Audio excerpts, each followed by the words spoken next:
Now, some things about website and what is different. As you probably heard, it's like the behavior, the language and everything is different in Chinese than in Western cultures, so to speak. We use a lot more words than the Chinese do. In China, it's more how you say it. Depending on how you emphasize something, it can mean something totally different.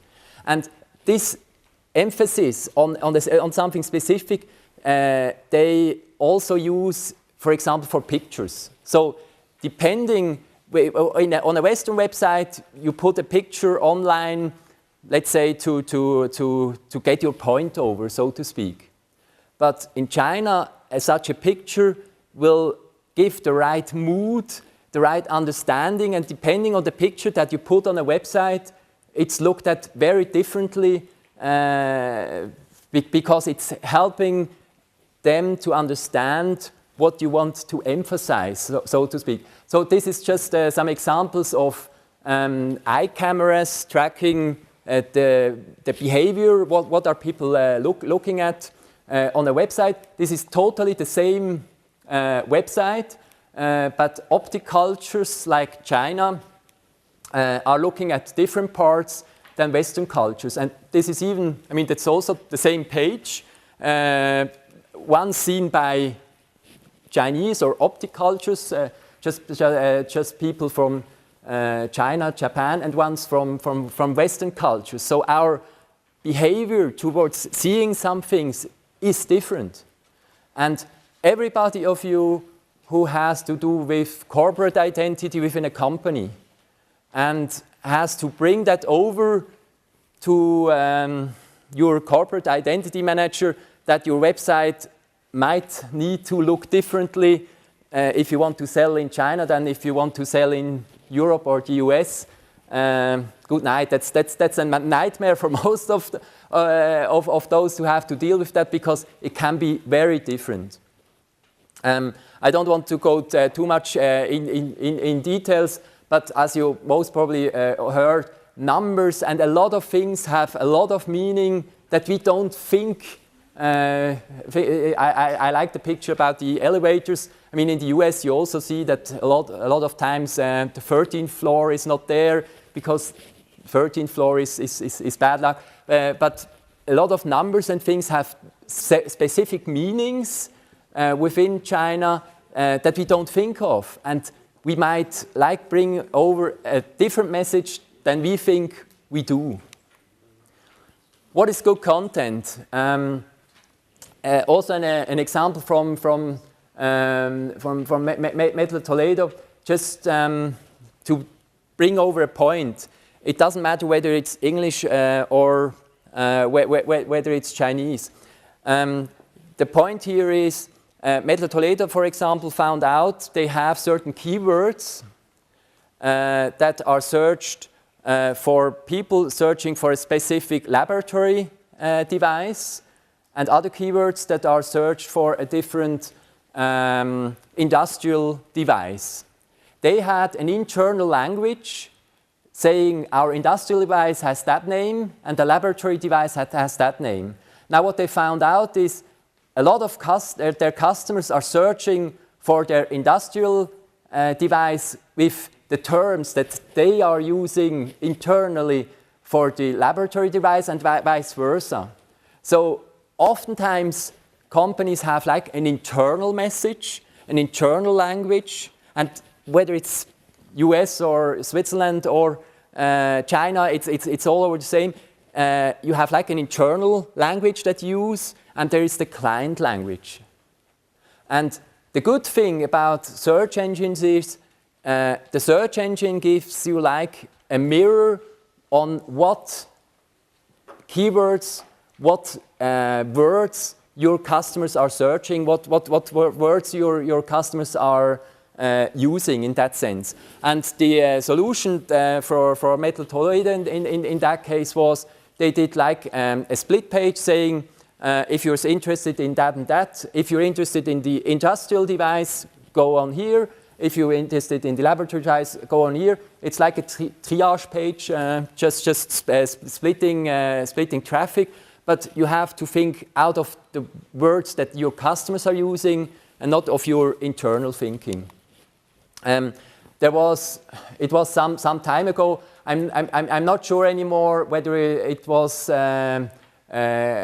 what brand it was. It was some shampoo advertising in China with a woman with blonde hair, and the main thing she was at the end, it was in the news because it caused a lot of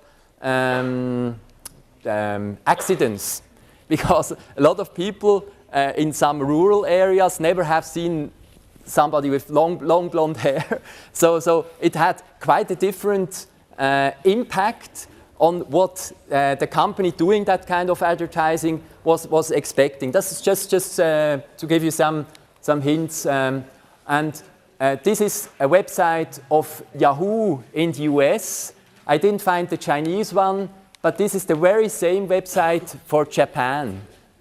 So if you look at, if you know what I mean, if you are a branding manager and that's your corporate identity, and then somebody is saying, do it like that because our customers like it more like that, you have some problems in telling that internally.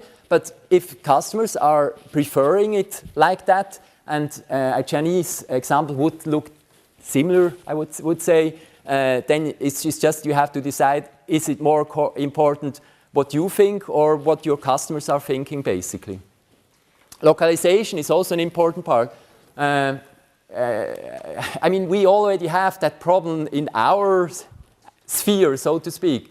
If I sometimes fly with United, if you search for Schweiz, Switzerland, I mean, the S and then the C is at the beginning of the S. But if you just translate those kinds of things, it's because it's just Switzerland in English would be here at this place, so it's just translated. But if you look through the list alphabetically, it's like on the wrong place because it's not adapted, it's just translated. And those are the kind of things that give usability hurdles that a lot of people just don't think because they're just translating whatever they have. You probably have heard of the example if, for example, you translate holiday in German, you can translate it into Urlaub or Ferien. It's basically meaning the same. But if you want to target German customers, you have to use Urlaub because that's the word that Germans most of the times use. But if you want to target Swiss customers, you have to use the other word. So there are a lot of words that have, it's like they are synonyms, but depending on the market that you want to target, you have to choose the one that your market is searching for. Or another international company, that's more for those who do understand a bit German. They have like a button, refresh cart, refresh shopping cart, that has been translated perfectly with Korbefrischen, which any understanding German would say, I would never put it like that in a button. But what sounds funny for us, we do to a lot of, be it Chinese or other people from abroad, because we just translate it without thinking within the context of how is it coming over to our customer. Another small example for that, if you look at car insurance, what are German words? And I'm using here more German English words because most of us might not understand Chinese examples, so it's easier to bring over the message. If you look at translations for car insurance, you have a lot of choices. But for example, Autoversicherung is not in Pons. But if you look at search volume, you suddenly find out this is the most important word if you want to attract your customers. So often the right word is not the one that you think it's the right word, but it's the one that you first have to find out what is the word that your customers are searching for. And just a warning about the automated translations. I like this example of a large advertising of a Chinese hairdresser who probably didn't understand what he was printing. But I mean, we have to consider those kind of things. What you also need to consider, whether you want to sell something in Switzerland or in China, direct the traffic in the direction you want it to go. If you have a visitor on your website, tell them what they should do next. And if you tell them to go somewhere in the nirvana, so to speak, they won't probably do what you want them to do. So when they are on their website, think of what do you want them to do next. Because if you don't think in advance what you want them to do next, chances are very large that they will do anything but not what you wanted them to do, so to speak. A few words about internet connections. There is the firewall within China, blocking or where all internet traffic has to go through. We had, for example, a client. They had their website hosted within Switzerland, and in China they had a load time, so the time a page took to load of about 2 minutes. Not acceptable at all. All they did was they took away the Facebook likes, and from 2 minutes it was down to 10 seconds. Why? China doesn't like Facebook. If on your website you have Facebook code, it's slow. It's going very slowly through the Chinese firewall, and you have a problem. Take it away from your Chinese pages, and you're much faster. It's sometimes that easy, but you have to think of those kind of things. We can tell we don't like censorship or whatsoever. It's just the rule. It's the law within China. Everything is controlled, and if you don't abide by the rules, or you have some code on your website that China doesn't like, it's slowing down things. This is just an example of, it's not about the numbers, but to show you the same website hosted within Europe has very different load times depending on whether you are in Australia or Europe or Asia. So those kind of things can matter. And all of your customers, whether they're in Shanghai or in North America or South America or wherever, they don't like to wait. So it's something you have to consider.